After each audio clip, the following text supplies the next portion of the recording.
ಆ, ಜೈ ಹಿಂದ್. ಎಲ್ಲ ನನ್ನ ಡಿಫೆನ್ಸ್ ಎಕ್ಸ್ಪೀರಿಯನ್ಸ್ಗೆ ಸರ್ ಒಂದು ಅಪ್ಡೇಟನ್ನು ಕೊಟ್ಟಿದ್ರಿ ಸರ್. ಇಂಡಿಯನ್ ಆರ್ಮಿದಲ್ಲಿ DG EME ಅಂತ ಹೇಳ್ಕೇಶಂದ ಎಲೆಕ್ಟ್ರಾನಿಕ್ ಮೆಕ್ಯಾನಿಕಲ್ ಇಂಜಿನಿಯರಿಂಗ್ ಅಂತ ಹೇಳ್ಕೇಶಂದ. ಸೊ ಇದರಲ್ಲಿ ಹುದ್ದೆಗಳನ್ನ ಕಾಲ್ಫಾರ್ಮ್ ಮಾಡಿದ್ರಲ್ಲ ಸರ್, ಅದರಲ್ಲಿ ಸಿವಿಲಿಯನ್ ಹುದ್ದೆಗಳನ್ನ ಸೊ ಪರ್ಮನೆಂಟ್ ಆಗಿರ್ತಕ್ಕಂಥ ಈ ಹುದ್ದೆ ಬಂದ್ಬಿಟ್ಟು ಸರ್, ಈ ಹುದ್ದೆಗಳದ್ದು ಇನ್ಫಾರ್ಮೇಶನ್ ಅನ್ನು ಕೊಟ್ಟಿದ್ರಿ ಸರ್. ಅದನ್ನ ಆಫ್ಲೈನ್ ಮುಖಾಂತರ ಅರ್ಜಿಯನ್ನ ಯಾವ ತರ ಸಲ್ಲಿಸಬೇಕು, ಅಕ್ಟೋಬರ್ 4ನೇ ತಾರೀಕಿಗೆ ಸ್ಟಾರ್ಟ್ ಆಗುತ್ತೆ ಅಂತ ಹೇಳಿದ್ರಿ ಸರ್. ಅಂತ ಸಾಕಷ್ಟು ವಿದ್ಯಾರ್ಥಿಗಳು ಇದ್ರ ಬಗ್ಗೆ ಒಂದು ವಿಡಿಯೋನ ಮಾಡಿ ಸೊ ಆಫ್ಲೈನ್ ಫಾರ್ಮ್ ಅನ್ನ ಯಾವ ತರ ಫಿಲ್ಅಪ್ ಮಾಡಬೇಕು ಅಂತ ಹೇಳಿ ಪ್ರತಿಯೊಬ್ರು ಕೂಡ ಕೇಳ್ತಾ ಇದ್ರಿ. ಓಕೆ, ನಾನು ನಿಮ್ಗೆ ವಿಡಿಯೋಗಳನ್ನ ಮಾಡೋಕ್ಕಾಗಿರಲಿಲ್ಲ. ಸೊ ನಂದೇನಪ್ಪ ಅಂತಂದ್ರೆ, ಈಗ ವಿಡಿಯೋಗಳನ್ನ ನಾನು ನೀವು ಯಾವ ತರ ಫಿಲ್ಅಪ್ ಮಾಡಬೇಕು ಅನ್ನೋದನ್ನ ಫಾರ್ಮ್ನಲ್ಲಿ ತೋರಿಸೋದಿಲ್ಲ, ಜಸ್ಟ್ ನಾನು ನಿಮ್ಗೆ ಸ್ಕ್ರೀನ್ ಮುಖಾಂತರ ತೋರಿಸ್ತಾ ಹೋಗ್ತೀನಿ. ನಾನು ನಿಮ್ಗೆ PDF ಶೇರ್ ಮಾಡ್ತೀನಿ. ಆ PDF ಅನ್ನ ನೋಡ್ಕೊಡ್ರಿ. PDF ನೋಡ್ಕೊಂಡ್ ಕೇಸಿಂದ PDF ಅಥವಾ ಫ್ರೆಂಡ್ ತಗೊಳ್ರಿ. ನಾನು ಯಾವ ಥರ ಹೇಳ್ತಾ ಹೋಗ್ತಿಲ್ಲ, ಸೊ ಆ ಥರ ನೀವು ಫಿಲ್ಅಪ್ ಮಾಡ್ಕೊಳ್ತಾ ಹೋಗ್ರಿ. ಡಾಕ್ಯುಮೆಂಟ್ಸ್ಗಳನ್ನ ಏನು ಹಾಕ್ಬೇಕಂತ ನಾನು ಕ್ಲಿಯರ್ ಆಗಿ ನಿಮ್ಗೆ ಕೊಡ್ತಾ ಹೋಗ್ತೀನಿ. ಸೊ ಇಲ್ಲಿ ಬಂದ್ಬಿಟ್ಟು ಎಷ್ಟು ಹುದ್ದೆಗಳನ್ನ ಕಾಲ್ಫಾರ್ಮ್ ಮಾಡಿದ್ರಪ್ಪ ಅಂದರೆ 194 ಹುದ್ದೆಗಳನ್ನ ಕಾಲ್ಫಾರ್ಮ್ ಮಾಡಿದ್ದಾರೆ. ಸೊ ಆಲ್ರೆಡಿ ಇದ್ರ ಬಗ್ಗೆ ನಾನು ಡೀಟೇಲ್ಸ್ ಆಗಿ ಕೊಟ್ಟಿದ್ದೀನಿ. Directorate general of electronics and mechanical engineers ಅಂತ ಕೇಸಿಂದ ಲೋವರ್ ಡಿವಿಷನ್ ಕ್ಲರ್ಕು, ಮೆಕ್ಯಾನಿಕ್ಕು, ಅದೇ ತರನಾಗಿ ಟ್ರೇಡ್ಸ್ಮನ್ ಮೇಟು, ಸ್ಟೋರ್ ಕೀಪರು, ಕುಕ್ಕು, ಫೈರ್ ಮ್ಯಾನು, ಸ್ವೀಪರು, ಈ ತರದ ಸಾಕಷ್ಟು ಹುದ್ದೆಗಳನ್ನ ಕಾಲ್ಫಾರ್ಮ್ ಮಾಡಿದ್ರ. ಸೊ ಈ ಹುದ್ದೆ ಬಂದ್ಬಿಟ್ಟು ಅಕ್ಟೋಬರ್ 4ನೇ ತಾರೀಕಿಂತ ಹಿಡಿದು ಅಕ್ಟೋಬರ್ 24 ವರೆಗಡೆ ಇರ್ತದ. ಅಂದ್ರೆ ಆಫ್ಲೈನ್ ಮುಖಾಂತರ ಅರ್ಜಿಗಳನ್ನ ಸಲ್ಲಿಸಬೇಕಾಗುತ್ತೆ.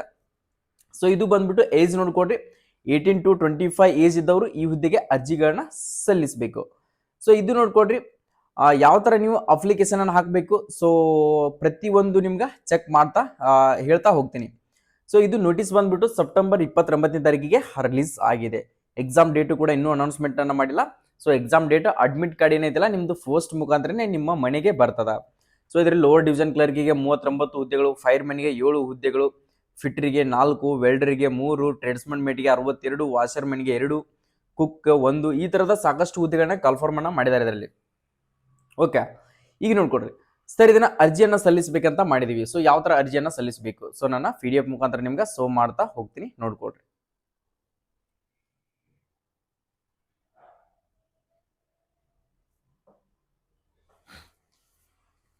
ಓಕೆ, ಆ PDF ಅನ್ನು ನೀವು ಕೂಡ ಶೇರ್ ಮಾಡ್ತಾ ಇಲ್ಲಿ ನೋಡ್ಕೊಡ್ರಿ. ಅಪ್ಲಿಕೇಶನ್ ಫಾರ್ಮ್ ಅಂತಿದೆ, to be neatly typed on A4 size paper. ಅಂದ್ರೆ A4 sheet paper. A4 sheet paper ಅಪ್ಪ ಅಂದ್ರೆ ನಿಮ್ಗೆ ಆ ಬುಕ್ ಸ್ಟಾಲ್ ಇದರಲ್ಲಿ ಜೆರಾಕ್ಸ್ ಸೆಂಟರ್ ಏನಿರುತ್ತಲ್ಲ, ಸೊ ಜೆರಾಕ್ಸ್ ಪೇಪರ್ ಏನಿದೆಯಲ್ಲ ಅದೇ A4 ಶೀಟ್ ಪೇಪರ್. ಆ ಪೇಪರ್ ಶೀಟ್ ನಲ್ಲಿ ಸೊ ನೀವು ಟೈಪ್ ಆದ್ರೂ ಮಾಡಿಸಬಹುದು, ಇಲ್ಲ ಅಂತಂದ್ರೆ ರೈಟಿಂಗ್ ಆದ್ರೂ ಮಾಡಬಹುದು. Okay, next CBC advertisement number ನೀವೇನು ಬರೆಯುವಂತ ಅವಶ್ಯಕತೆ ಇಲ್ಲ, ಅವರೇ ಬರ್ತಿದ್ರ. Next recent passport size photography ಅಂತ ಕೇಳಿದ್ರ. ಸೊ ನಿಮ್ದು ರೀಸೆಂಟ್ ಆಗಿರ್ತಕ್ಕಂಥ ಫೋಟೋಗ್ರಾಫ್ ಅನ್ನ ಸೊ ಇಲ್ಲಿ ನೀವು ಹಚ್ಚಬೇಕಾಗತ್ತ. ಓಕೆ, ನೆಕ್ಸ್ಟ್ ಟು ಅಡ್ರೆಸ್ ಅಂತ ಕೊಟ್ಟಿದಾರ. ಸೊ ಟು ಅಂತ ಏನ್ ಕೊಟ್ಟಿದಾರಲ್ಲ, ಟು ಅಂತಂದ್ರೆ ಏನ್ ಹಾಕ್ಬೇಕಂದ್ರೆ ನೀವು ಯಾವ ಯೂನಿಟಿಗೆ ಕಳಿಸ್ತಾ ಇದ್ದೀರಾ. ಸೊ ಯೂನಿಟ್ ಅಂತಂದ್ರೆ ಸೊ ನಾ ಬೆಂಗಳೂರು ಅಂತ ಹೇಳಿದೆ, ನೆಕ್ಸ್ಟ್ ಆಂಧ್ರ ಪ್ರದೇಶ, ಉತ್ತರ ಪ್ರದೇಶ ಆ ತರ ಹೇಳಿದೆಲ್ಲ. ಸೊ ಆ ಅಡ್ರೆಸ್ ಅನ್ನ ಪೋಸ್ಟಲ್ ಅಡ್ರೆಸ್ ಅಂತ ಏನ್ ಕೊಟ್ಟಿದಾರಲ್ಲ, ಸೊ ಅಡ್ರೆಸ್ ಅನ್ನ ಇಲ್ಲಿ ಫಿಲ್ಅಪ್ ಮಾಡಬೇಕಾಗುತ್ತೆ. ನೆಕ್ಸ್ಟ್ ಪೋಸ್ಟ್ ಅಪ್ಲೈಡ್ ಫಾರ್ ಅಂದ್ರೆ ಫೈರ್ ಮ್ಯಾನ್ಗೆ ಆಗ್ತಾ ಇದ್ದೀರಾ, ಟ್ರೇಡ್ಸ್ಮನ್ ಮೇಟಿಗೆ ಆಗ್ತಾ ಇದ್ದೀರಾ, so LDC lower division clerk ಆಗ್ತಾರ. ಸೊ ಆ ನೇಮ್ ಅನ್ನ ಬರಿಬೇಕಾಗತ್ತ. ನೆಕ್ಸ್ಟ್ ಯೂನಿಟ್ ಅಂತಂದ್ರೆ ಶಾರ್ಟ್ಕಟ್ ಗೆ 504 ಬೆಂಗಳೂರು ಈ ತರದ್ ಏನಿದಲ್ಲ, ಸೊ ಆ ತರ ಫಿಲ್ಅಪ್ ಶಾರ್ಟ್ ಆಗಿ ಬರೀರಿ. Next name of the candidate, ನಿಮ್ಮ 10ನೇ ತರಗತಿ marks card, SSLC marks card ನಲ್ಲಿ ಯಾವ ತರ ನಿಮ್ಮ ನೇಮ್ ಇದೆಯಲ್ಲ, first name, middle name, last name ಇದ್ರೆ ಅಷ್ಟೇ ಬರೀರಿ. ಅಕಸ್ಮಾತ್ ಮಿಡಲ್ ನೇಮ್ ಇರಲ್ಲ ಅಂದ್ರೆ ಮಿಡಲ್ ನೇಮ್ ಬಿಡ್ರಿ, ಫಸ್ಟ್ ನೇಮ್ ಇದ್ರೆ ಫಸ್ಟ್ ನೇಮ್ ಅಷ್ಟೇನೆ ಬರೀರಿ. ಕ್ಯಾಪಿಟಲ್ ಲೆಟರ್ಲೆ ಫಿಲ್ಅಪ್ ಮಾಡಿರಿ. ಫಾರ್ಮ್ ಅನ್ನ ಟೋಟಲಿ ಬಂದ್ಬಿಟ್ಟು ಕ್ಯಾಪಿಟಲ್ ಲೆಟರ್ಲೇನೆ ಫಿಲ್ಅಪ್ ಮಾಡ್ಕೊಡ್ರಿ. ನೆಕ್ಸ್ಟ್ ಫಾದರ್ ನೇಮ್ ಅನ್ನ ಫಿಲ್ಅಪ್ ಮಾಡ್ಕೊಡ್ರಿ ಕೆಳಗಡೆ. ನೆಕ್ಸ್ಟ್ ಮದರ್ ನೇಮ್ ಫಿಲ್ಅಪ್ ಮಾಡ್ಕೊಡ್ರಿ. ನೆಕ್ಸ್ಟ್ ಡೇಟ್ ಆಫ್ ಬರ್ತ್, ನಿಮ್ಮ ಡೇಟ್ ಆಫ್ ಬರ್ತ್ ಅಕಸ್ಮಾತ್ ಈಗ 5 ಇದೆ ಅಂತ ತಿಳ್ಕೊಡ್ರಿ. ಡೇ 05, ಮಂತ್ 7 ಇದ್ರೆ 07, ಅಕಸ್ಮಾತ್ ನಿಮ್ದು ಇಯರ್ 2005 ಇದ್ರೆ 2005 ಅಂತ ಹಾಕೊಡ್ರಿ. Next age as on last date of receipt of application ಅಂತ ಕೊಟ್ಟಿದ್ದಾರೆ. ಅಂದ್ರೆ ಇನ್ 24ನೇ ತಾರೀಕು ಅಂತ ಹೇಳಿದಿಲ್ಲ. ಸೊ ನಿಮ್ಮ ಏಜ್ ಕ್ಯಾಲ್ಕುಲೇಟ್ ಅಂತ ಸರ್ಚ್ ಮಾಡಿರಿ ಗೂಗಲ್ ನಲ್ಲಿ, ಅಲ್ಲಿ ಕೇಳುತ್ತ. ಸೊ ಅಲ್ಲಿ ಏನಪ್ಪಾ ಅಂತಂದ್ರೆ ನಿಮ್ಮ ಡೇಟ್ ಆಫ್ ಬರ್ತ್ ಮತ್ತೆ ಕ್ಯಾಲ್ಕುಲೇಟ್ ಏಜ್ ಅಂತಂದ್ರೆ 24/10/2025 ಅಂತ ಹಾಕಿದ್ರಿಪ್ಪ ಅಂದ್ರೆ ಸೊ ಅಲ್ಲಿ ನಿಮ್ಗೆ ಎಷ್ಟು ಆ ಡೇಟಿಗೆ ಎಷ್ಟು ಡೇಸ್ ಆಗ್ತಾವು, ಎಷ್ಟು ಇಯರ್ ಆಗುತ್ತಾ, ಎಷ್ಟು ಮಂತ್ ಆಗುತ್ತೆ ಅಂತೇಳಿ ತೋರಿಸ್ಕೊಡುತ್ತಾ. ಅದನ್ನ ಇಯರ್, ಮಂತ್, ಡೇಸ್ ಅನ್ನ ಹಚ್ಕೊಡ್ರಿ. ನೆಕ್ಸ್ಟ್ ಜೆಂಡರ್, ಪುರುಷ ಅಥವಾ ಮಹಿಳೆ, ಮೇಲ್ ಅಂಡ್ ಫಿಮೇಲ್, ಯಾವುದು ನಿಮ್ದು ಮೇಲ್ ಇದ್ರೆ ಮೇಲು, ಫಿಮೇಲ್ ಇದ್ರೆ female. Next nationality, Indian. Next religion, ನಿಮ್ದು ಹಿಂದೂ, ಯಾವುದೇ ಒಂದು ಹಿಂದೂ ಲಿಂಗಾಯತ್ ಇರಲಿ, ಸೊ ಪ್ರತಿಯೊಂದು ರಿಲಿಜನ್ ಅಂತ ಹಿಂದೂ ಅಂತಾನೆ ಬಟ್ ಅಕಸ್ಮಾತ್ ಮುಸ್ಲಿಂ ಇದ್ರೆ ಮುಸ್ಲಿಮು, ಮರಾಠ ಇದ್ರೆ ಮರಾಠ, ಈ ಥರ ರಿಲಿಜನ್ನ ಹಾಕೊಳ್ರಿ. ನೆಕ್ಸ್ಟ್ ಅದೇ ಥರನಾಗಿ ಅಡ್ರೆಸ್, ಪರ್ಮನೆಂಟ್ ಅಡ್ರೆಸ್ಸು ಮತ್ತು ಕರಸ್ಪಾಂಡಿಂಗ್ ಅಡ್ರೆಸ್ಸು. ಪರ್ಮನೆಂಟ್ ಅಡ್ರೆಸ್ಸನ್ನು, ಸೊ ನೀವು ಕರಸ್ಪಾಂಡಿಂಗ್ ಅಡ್ರೆಸ್ ಅಪ್ಪ ಅಂದರೆ ನೀವೇನಾದರೂ ಈಗ ನೋಡ್ಕೊಡ್ರಿ, ಬೆಳಗಾವದಲ್ಲಿ ಇದ್ದೀರಿ ಅಂತ ತಿಳ್ಕೊಡ್ರಿ, ನೀವು ಫಸ್ಟಿಗೆ ಬಾಗಲಕೋಟದವರು. ಓಕೆ, ಬಾಗಲಕೋಟದವ್ರು ಅಂತಂದರೆ ಸೊ ನೀವು ಹೋಗಿ ಎಲ್ಲಿ ಜನಿಸಿದಿರಿ, ಎಲ್ಲಿ ಇರಾಕತ್ತೀರಿ, ಈಗ ಕರಸ್ಪಾಂಡೆನ್ಸ್ ಅಡ್ರೆಸ್ನಾಗ ಇರಾಕತ್ತೀರಿ. ಸೊ ಆ ಅಡ್ರೆಸ್ಸನ್ನು ಹಾಕೊಡ್ರಿ. ಪರ್ಮನೆಂಟ್ ಅಡ್ರೆಸ್ ಬಂದು ಕರಸ್ಪಾಂಡೆನ್ಸ್ ಅಡ್ರೆಸ್ಸು ನಿಮ್ಮದು ಬಾಗಲಕೋಟೆನ ಹಾಕೊಡ್ರಿ. ಪರ್ಮನೆಂಟ್ ಅಡ್ರೆಸ್ ಏನಪ್ಪ ಅಂದರೆ ನಿಮ್ದು ಏನು ಎಲ್ಲಿರ್ತಿಲ್ಲ, ಸೊ ಆ ಅಡ್ರೆಸ್ಸನ್ನು ಹಾಕೊಳ್ಬೇಕಾಗುತ್ತೆ. ಇಲ್ಲ ಸರ್ ನಾವು ಒಂದೇ ತದಲ್ಲಿ ಇದೀವಪ್ಪ ಅಂದರೆ ಎರಡನ್ನೂ ಕೂಡ ಕರೆಕ್ಟಾಗಿ ಫಿಲಪ್ ಮಾಡ್ಕೊಡ್ರಿ. Pin code, state, contact, mobile number, email ಐ ಡಿಯನ್ನು ಫಿಲಪ್ ಮಾಡ್ಕೊಡ್ರಿ. ನೆಕ್ಸ್ಟ್ ಕ್ಯಾಟಗರಿ, ನಿಮ್ದು ಯಾವ ಕ್ಯಾಟಗರಿ, ಯು ಆರ್ ಜನರಲ್ಲ ಅಥವಾ ಎಸ್ ಸಿನ, ಎಸ್ ಟಿನ, ಒ ಬಿ ಸಿನ, E W S, so ex service ಮ್ಯಾನ, ಸೊ ಯಾವ್ದು ಅನ್ನೋದನ್ನ ಅದ್ರ ಮೇಲೆ ರೈಟ್ ಕ್ಲಿಕ್ ಮಾಡ್ಕೊಂಡಿದ್ದ ಸೊ ಅಲ್ಲಿ ಮುಂದ್ಗಡೆ ಬರೀರಿ. ಓಕೆ, ನೆಕ್ಸ್ಟ್ 12ನೇದ್ದು ನಿಮ್ಗೇನು ಸಂಬಂಧ ಪಡೋದಿಲ್ಲ, ಅದೇನಾದರೂ ಹ್ಯಾಂಡಿಕ್ಯಾಪ್ಟ್ ಇದ್ದವ್ರಿಗೆ ಮಾತ್ರ ಇರ್ತದೆ. ನೆಕ್ಸ್ಟ್ 13ನೇದ್ದು ಕೂಡ ನಿಮ್ಗೆ ಸಂಬಂಧ ಪಡೋದಿಲ್ಲ. 14ನೇ ಪಾಯಿಂಟು ಕೂಡ ನಿಮ್ಗೆ ಸಂಬಂಧ ಪಡೋದಿಲ್ಲ, ಗೌರ್ಮೆಂಟ್ ಜಾಬ್ ಹೋಲ್ಡರ್ ಇದ್ರೆ ಮಾತ್ರ. 15ನೇ ಪಾಯಿಂಟ್ ನೋಡ್ಕೊಡ್ರಿ, ಎಜುಕೇಷನ್ ಕ್ವಾಲಿಫಿಕೇಶನ್ ಹಾಕಬೇಕಾಗುತ್ತೆ. ನೇಮ್ ಆಫ್ ಎಕ್ಸಾಮಿನೇಷನ್ ಅಂತಂದರೆ ನೀವು ಎಸ್ ಎಲ್ ಸಿ ಇದ್ರೆ SSLC ಅಂತ ಹಾಕ್ರಿ. ಇಯರ್, ಯಾವ ಇಯರ್ದಲ್ಲಿ ಪಾಸ್ ಆಗಿದ್ದೀರಾ, ಯಾವ ಯೂನಿವರ್ಸಿಟಿ, ನಿಮ್ದು Karnataka secondary education examination board, percentage of ten marks ಎಷ್ಟಿದೆ. ನೆಕ್ಸ್ಟ್ ಗ್ರೇಡ್ ಇದ್ರೆ ಗ್ರೇಡ್, ಡಿವಿಷನ್ ಇದ್ರೆ ಅದೇನಿಲ್ಲ, ಸೊ ಆಲ್ಮೋಸ್ಟ್ ಅಲ್ಲ ಪರ್ಸಂಟೇಜ್ ಎಲ್ಲರದ್ದು ಕೂಡ ಇದೆ. ನೆಕ್ಸ್ಟ್ ಕೆಳಗಡೆ PUC, ಎಕ್ಸ್ಟರ್ನಲ್ ITI ಇದ್ರೆ ITI, ನೆಕ್ಸ್ಟ್ ಡಿಪ್ಲೊಮಾ ಇದ್ರೆ ಡಿಪ್ಲೊಮಾ, ಈ ಥರ ಫಿಲಪ್ ಮಾಡ್ಕೊಡ್ರಿ. ನೆಕ್ಸ್ಟ್ ಎಕ್ಸ್ಪೀರಿಯನ್ಸ್ ಸರ್ಟಿಫಿಕೇಟ್ ನಿಮ್ಮ ಹತ್ರ ಇದ್ರೆ ಸೊ ಅಲ್ಲಿ ಆರ್ಗನೈಸೇಷನ್ ಅಂತಂದರೆ ಸೊ ನೀವು ಯಾರ ಕಡೆ ಇಂತ್ರ, ಸೊ ಗೌರ್ಮೆಂಟ್ ಅಥವಾ ಈಚ್ ಕಡೆ ನೋಡ್ಕೊಡ್ರಿ, ಫೆದರ್ ಪ್ರೈವೇಟ್ ಆರ್ ಗೌರ್ಮೆಂಟ್ ಅಂತ ಕೊಟ್ಟಿದ್ದಾರೆ. ಸೊ ಗೌರ್ಮೆಂಟ್ ಇದ್ರೆ ಗೌರ್ಮೆಂಟ್ ಅಂತ ಕೊಡ್ರಿ, ಪ್ರೈವೇಟ್ ಇದ್ರೆ ಪ್ರೈವೇಟ್ ಲಿಮಿಟೆಡ್ ಅಂತ ನೇಮನ್ನು ಹಾಕೊಡ್ರಿ. ಆರ್ಗನೈಸೇಷನ್ ಅಂತಂದರೆ ಯಾವುದಾದ್ರು ಇನ್ಸ್ಟಿಟ್ಯೂಟ್ ಯಾವುದದು, ಸೊ ಪ್ರೈವೇಟ್ ಲಿಮಿಟೆಡ್ ಹೆಸರು ಏನು ಅದನ್ನು ಹಾಕೊಡ್ರಿ. ನೆಕ್ಸ್ಟ್ ಪೋಸ್ಟ್ ಅಪಾಯಿಂಟ್ಮೆಂಟ್, ಸೊ ನೀವು ಯಾವ ಪೋಸ್ಟಿಗೆ ಇದ್ರಿ ಅದರಲ್ಲಿ, ಸೊ ಫ್ರಾಮ್ ಎಲ್ಲಿಂದ ಹಿಡಿದು ಎಲ್ಲಿ ಮಟ್ಟ ವರ್ಕ್ ಮಾಡಿದ್ದೀರಾ, ಸೊ ಫ್ರಾಮ್ ಎಲ್ಲಿಂದ ಹಿಡಿದು ಟು ಎಲ್ಲಿ ಮಟ್ಟ ಅದನ್ನು ಹಾಕೊಡ್ರಿ. ಎಷ್ಟು ಡಬಲ್ ಇದ್ರೆ ಡಬಲ್ ಎಕ್ಸ್ಪೀರಿಯನ್ಸ್ಗಳನ್ನು ಹಾಕೊಡ್ರಿ. ವಿತ್ ಎಕ್ಸ್ಪೀರಿಯನ್ಸ್ ಸರ್ಟಿಫಿಕೇಟ್ ಒಂದು ಜೆರಾಕ್ಸನ್ನು ಕಂಪಲ್ಸರಿಗೆ ಕಳಿಸಲೇಬೇಕಾಗುತ್ತೆ. ನೆಕ್ಸ್ಟ್ ಲಿಸ್ಟ್ ಆಫ್ ಎನ್ಕ್ಲೋಸರ್, ಇಲ್ಲಿ ನೋಡ್ಕೊಡ್ರಿ. ಎನ್ಕ್ಲೋಸರ್ ಏನಪ್ಪ ಅಂತಂದರೆ ಸೊ ಪ್ರತಿಯೊಂದು ನೀವೇನಾದರೂ ಡಾಕ್ಯುಮೆಂಟ್ಸ್ಗಳನ್ನ ಹಾಕ್ತಾ ಇದ್ದೀರಿ ಅಂತ ತಿಳ್ಕೊಡ್ರಿ. SLC ಮಾರ್ಕ್ಸ್ ಕಾರ್ಡ್ ಆಗಿರಲಿ, PUC ಮಾರ್ಕ್ಸ್ ಕಾರ್ಡ್ ಆಗಿರಲಿ, caste Aadhaar card, next caste income certificate, domicile, ಇವೆಲ್ಲನೂ ಕೂಡ ಫಸ್ಟ್ಗೆ ಸೀರಿಯಲ್ ವೈಸ್ ABCE ಅಂತ ಹೇಳ್ಕಿಸಿಂದ ಬರೆದ್ಬಿಟ್ಟು ಸೊ ಅವಕ್ಕೆ ನೇಮ್ಗಳನ್ನು ಬರೀರಿ. ನೆಕ್ಸ್ಟ್ 17ನೇ ಪಾಯಿಂಟ್ ನೋಡ್ಕೊಳ್ಳಿ, details of any identity proof. Aadhaar card ಇದ್ರೆ ಆಧಾರ್ ಕಾರ್ಡ್ ನಂಬರ್ ಹಾಕೊಳ್ರಿ, ಪ್ಯಾನ್ ಕಾರ್ಡ್ ಇದ್ರೆ PAN card number, driving licence number ಇದ್ರೆ ಡ್ರೈವಿಂಗ್ ಲೈಸೆನ್ಸು, ಪಾಸ್ಪೋರ್ಟ್ ನಂಬರ್ ಇದ್ರೆ ಪಾಸ್ಪೋರ್ಟ್ ನಂಬರ್. ಇಲ್ಲ ಸರ್ ನನ್ನ ಹತ್ರ ಆಧಾರ್ ಕಾರ್ಡ್ ಇದೆ, ಪ್ಯಾನ್ ಕಾರ್ಡ್ ಇದೆ, ಓಕೆ ಎರಡನ್ನೂ ಹಾಕಿ, ಎರಡನ್ನೂ ಹಾಕಿಸಿಂದ ಎರಡೂ ಕೂಡ ಜೆರಾಕ್ಸನ್ನು ಕಳಿಸ್ಬೇಕಾಗುತ್ತೆ. ಇವಷ್ಟು ಬೇಕಂತಿಲ್ಲ, ಯಾವುದಾದ್ರೂ ಒಂದು ಡಾಕ್ಯುಮೆಂಟ್ ಇದ್ರೆ ಓಕೆ. ನೆಕ್ಸ್ಟ್ ಪ್ಲೇಸ್, ನೀವು ಎಲ್ಲಿಂದ ಹಾಕ್ತಾ ಇದ್ದೀರಾ ಸೊ ಆ ಪ್ಲೇಸನ್ನು ಹಾಕ್ರಿ. ನೆಕ್ಸ್ಟ್ ನೀವು ಯಾವ ಡೇಟಿಗೆ ಹಾಕ್ತಾ ಇದ್ದಿರಲ್ಲ ಸೊ ಆ ಡೇಟನ್ನು ಹಾಕ್ರಿ. ನೆಕ್ಸ್ಟ್ ಇಲ್ಲಿ ನೋಡ್ಕೊಡ್ರಿ, ನೋಟ್ ಅಂತ ಕೊಟ್ಟಿದ್ದಾರಲ್ಲ, ಇದರಲ್ಲಿ 2ನೇ point self attested photo copies of certificate sheets. ಈಗ ನೋಡ್ಕೊಡ್ರಿ, ಇದು A4 ಶೀಟ್ ಅಂತ ಒಂದು ಪೇಪರ್ ಅಂತ ತಿಳ್ಕೊಡ್ರಿ.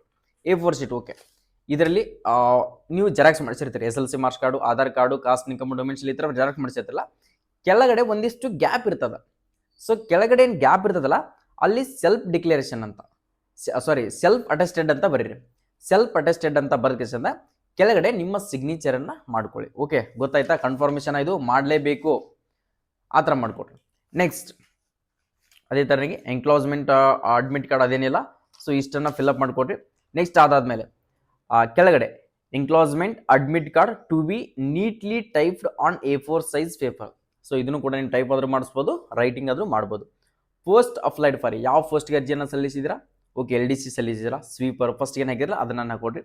ಯೂನಿಟ್ ಅಪ್ಲೈಡ್ ಫಾರ್, ಯಾವ ಯೂನಿಟ್ಗೆ ಕಳಿಸ್ತಾ ಇದ್ದೀರಾ, ಸೊ ಯಾವ ಯೂನಿಟ್ನಲ್ಲಿ ಅಪ್ಲಿಕೇಶನ್ ಹಾಕ್ತಾ ಇದ್ದೀರಾ, ಸೊ ಯೂನಿಟ್ ಅಂತ ಕೊಟ್ಟಿದ್ದಾರೆ, ನಾನು PDF ಅನ್ನು ಶೇರ್ ಮಾಡಿರ್ತೀನಿ. ನೆಕ್ಸ್ಟ್ ಬಂದ್ಬಿಟ್ಟು ನೇಮ್ ಆಫ್ ಕ್ಯಾಂಡಿಡೇಟ್ ಅಂದರೆ ನಿಮ್ಮ ಕ್ಯಾಪಿಟಲ್ ಲೆಟರಲ್ಲೇ ನಿಮ್ಮ ನೇಮನ್ನು ಬರೀರಿ. ನೆಕ್ಸ್ಟ್ ನಿಮ್ಮ ಡೇಟ್ ಆಫ್ ಬರ್ತು, ನಿಮ್ಮ gender male and female, mother name, next father name, category applied for, so category applied for, so ಯಾವ ಕ್ಯಾಟಗರಿಗೆ ಅಪ್ಲೈ ಮಾಡ್ತಾ ಇದ್ದೀರಾ. ಸೊ ನೆಕ್ಸ್ಟ್ ಕರಸ್ಪಾಂಡೆನ್ಸ್ ಅಡ್ರೆಸ್ ಅಂತಾರೆ ನೀವು ಯಾವ ಅಡ್ರೆಸ್ನಲ್ಲಿ ಇರ್ತೀರಾ ಸೊ ಅದೇ ಅಡ್ರೆಸ್ಸನ್ನು ಇಲ್ಲಿ ಹಾಕ್ಕೊಳ್ರಿ. ಏನೇನಪ್ಪ ಅಂದರೆ house number, street, village, post office, taluk, next district, state, pin code, next telephone number, email ID ಇಷ್ಟನ್ನು ಹಾಕ್ರಿ. ನೆಕ್ಸ್ಟ್ ಅದರ ಸೈಡಿಗೆ ಒಂದು ರೀಸೆಂಟ್ ಪಾಸ್ಪೋರ್ಟ್ ಸೈಜ್ ಫೋಟೋ ಕೇಳಿದಾರೆ, ಸೊ ಪಾಸ್ಪೋರ್ಟ್ ಸೈಜ್ ಫೋಟೋಸನ್ನು ಹಾಕ್ಕೊಡ್ರಿ. ನೆಕ್ಸ್ಟ್ ಬಂದುಬಿಟ್ಟು your application is hereby accepted for office use only ಅಂತ ಕೊಟ್ಟಿದ್ದಾರೆ. ಅಲ್ಲಿ ಏನು ಫಿಲ್ಅಪ್ ಮಾಡುವಂಥ ಅವಶ್ಯಕತೆ ಇಲ್ಲ, ಅದು ಆಫೀಸ್ನವರೇ ಫಿಲ್ಅಪ್ ಮಾಡಿ ನಿಮ್ಗೆ ರಿಟರ್ನ್ ಮಾಡ್ತಾರೆ. ಇದೇ ನಿಮ್ಮ ಅಡ್ಮಿಟ್ ಕಾರ್ಡ್ ಆಗುತ್ತೆ. ಇದರಲ್ಲಿ ಏನು ಕೂಡ ಫಿಲ್ಅಪ್ ಮಾಡುವಂತಿಲ್ಲ. ಸೊ ಜಸ್ಟ್ 1 to 10 ಏನು ಆಪ್ಷನ್ ಇದಾವಲ್ಲ, ಸೊ ನಂಬರ್ಸ್ಗಳಿದಾವಲ್ಲ ಅಷ್ಟನ್ನು ಮಾತ್ರ ನೀವು ಫಿಲ್ಅಪ್ ಮಾಡಿಕೊಡ್ರಿ. ಓಕೆ, ಇಷ್ಟು ನಾನು ಟೋಟಲಿ 3 ಫಾರ್ಮ್ಗಳದಾವೆ. ಸೊ ಈ ಥರ ಫಾರ್ಮ್ಗಳನ್ನು ಫಿಲ್ಅಪ್ ಮಾಡೋದನ್ನು ಹೇಳಿದ್ದೀನಿ. ಇವೆಲ್ಲ ಫಾರ್ಮ್ಗಳನ್ನು ಫಿಲ್ಅಪ್ ಮಾಡಿಬಿಟ್ಟು ಫೋಟೋಸನ್ನು ಹಚ್ಚಿ, ಸೊ ಎರಡು ಫೋಟೋಸ್ಗಳನ್ನು ಹಚ್ಚಬೇಕಾಗುತ್ತೆ. 2 ಫೋಟೋಸ್ಗಳನ್ನು ಹಚ್ಚಿ, ಸೊ ಎಷ್ಟು ಜೆರಾಕ್ಸ್ ಏನಿದಾವಲ್ಲ, SLC marks card, PUC marks card, next ITI ಇದ್ದರೆ ITI, ಎಕ್ಸ್ಪೀರಿಯನ್ಸ್ ಇದ್ದರೆ experience certificate, Aadhaar card, domicile certificate ಇವೆಲ್ಲನೂ ಕೂಡ ಹಚ್ಚಿಬಿಟ್ಟು ಸ್ಟೆಪ್ಲರ್ ಹಾಕ್ರಿ. ಸ್ಟೆಪ್ಲರನ್ನು ಹಾಕಿಬಿಟ್ಟು ನೆಕ್ಸ್ಟ್ ಫೋಟೋಸ್ಗಳನ್ನ ಹಚ್ಚಿ ಸ್ಟೆಪ್ಲರ್ ಹಾಕಿದ್ರಪ್ಪ ಅಂದರೆ ನೆಕ್ಸ್ಟ್ ಫೋಟೋದ ಮ್ಯಾಗೆ ಹಾಫ್ ಸಿಗ್ನೇಚರು ಮತ್ತು ಸೈಡ್ಗೆ ಹಾಫ್ ಸಿಗ್ನೇಚರ್ ಟೋಟಲಿ ಬಂದುಬಿಟ್ಟು ಆ ಥರ ಸಿಗ್ನೇಚರ್ಗಳನ್ನು ಮಾಡಿಕೊಡ್ರಿ. ಸಿಗ್ನೇಚರ್ನ ಮಾಡ್ಕೊಂಡ್ಮೇಲೆ ಸೊ ಈ ಥರ ಸ್ಟೆಪ್ಲರ್ ಮಾಡಿದಿರಿ ಅಂತ ತಿಳ್ಕೊಡ್ರಿ. ಸ್ಟೆಪ್ಲರ್ ಮಾಡಿದಾದ್ಮೇಲೆ ಸೊ ಈ ಥರ ಮಡಿಸ್ರಿ. ಈ ಥರ ಅಷ್ಟು ಡಾಕ್ಯುಮೆಂಟ್ಗಳನ್ನು ಸ್ಟೆಪ್ಲರ್ ಮಾಡಿದಾದ್ಮೇಲೆ ಸೊ ಈ ಥರ ಮಡಿಸ್ಕೊಳ್ಳಿ. ಗೊತ್ತಾಯ್ತಾ? ಸೊ ಈ ಥರ ಮಡಿಸ್ಕೊಳ್ಳಿ. ಇದು ಎನ್ವೆಲಪ್. ಸೊ ಎನ್ವೆಲಪ್ ಕಾಣಿಸ್ತಾ ಇದೆನಾ? ಸೊ ಈ ಥರದ ಎನ್ವೆಲಪನ್ನು ತೊಗೊಳ್ರಿ. ಈ ಥರ ಒಂದು ಇದಕ್ಕಿಂತ ಸಣ್ಣದೊಂದು ಎನ್ವೆಲಪನ್ನು ತೊಗೊಳ್ರಿ. ಈ ಎನ್ವೆಲಪ್ ಮೇಲೆ ಏನು ಹಾಕಬೇಕು, ಸೊ ಎನ್ವೆಲಪ್ ಮೇಲೆ ಏನು ಬರಿಬೇಕು ನೀವು ಅನ್ನೋದು ಕೂಡ ಇಂಪಾರ್ಟೆಂಟ್ ಆಗುತ್ತೆ. ಸೊ ಎನ್ವೆಲಪ್ ಮೇಲೆ ಏನೆಲ್ಲ ಹಾಕಬೇಕು ನೀವು ಅಂತಂದರೆ, ಸೊ ನೀವು ಇದರಲ್ಲಿ ಯಾವ ಅಡ್ರೆಸ್ಸಿಗೆ ಕಳಿಸ್ತಾ ಇದ್ದೀರಾ, 2 ಅಡ್ರೆಸ್ಸನ್ನು ಫಸ್ಟ್ಗೆ ಬರೀಬೇಕಾಗತ್ತೆ. ಯಾವ ಥರ? ನೀವು 2 ಅಡ್ರೆಸ್ಸನ್ನು ಫ್ರಂಟ್ ಬರಿಬೇಕಾಗತ್ತಾ. 2 ಅಡ್ರೆಸ್ಸನ್ನು ಕಂಪಲ್ಸರಿಯಾಗಿ ಫಸ್ಟ್ಗೆ ಬರ್ಕೊಳ್ಳೇಬೇಕು.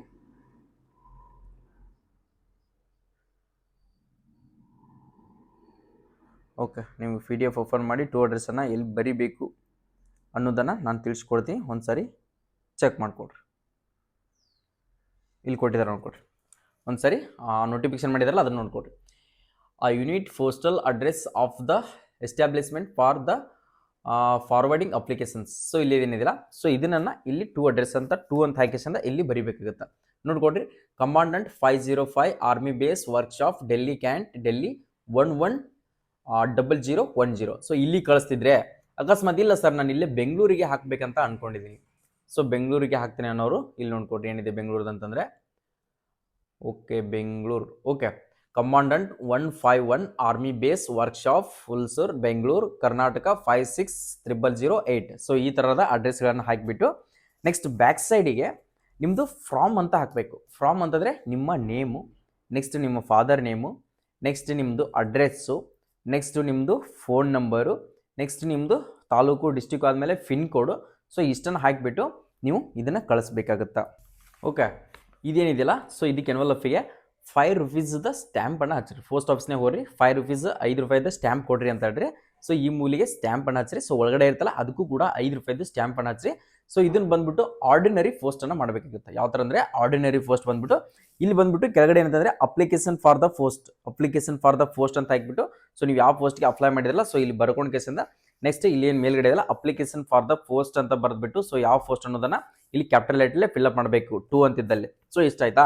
ನೆಕ್ಸ್ಟ್ ಇದ್ರೊಳಗಡೆ ಇನ್ನೊಂದು ಎನ್ವೆಲಪ್ ಇರುತ್ತೆ. ಇನ್ನೊಂದು ಎನ್ವೆಲಪ್ ಅನ್ನು ತೊಗೊಂಡು ಅಲ್ಲಿ 2 ಅಡ್ರೆಸ್ ಅಂತಿದ್ದಲ್ಲಿ ಸೊ ನಿಮ್ದನ್ನು ಬರೀಬೇಕು. 2 ಅಡ್ರೆಸ್ ಅಂತಿದ್ದಲ್ಲಿ ಸೊ ಈ ಥರದ ಸಣ್ಣ ಇದ್ರೊಳಗಡೆ ಹೋಗುವಂಥ ಒಂದು ಸಣ್ಣ ಎನ್ವೆಲಪ್ ತೊಗೊಳ್ರಿ.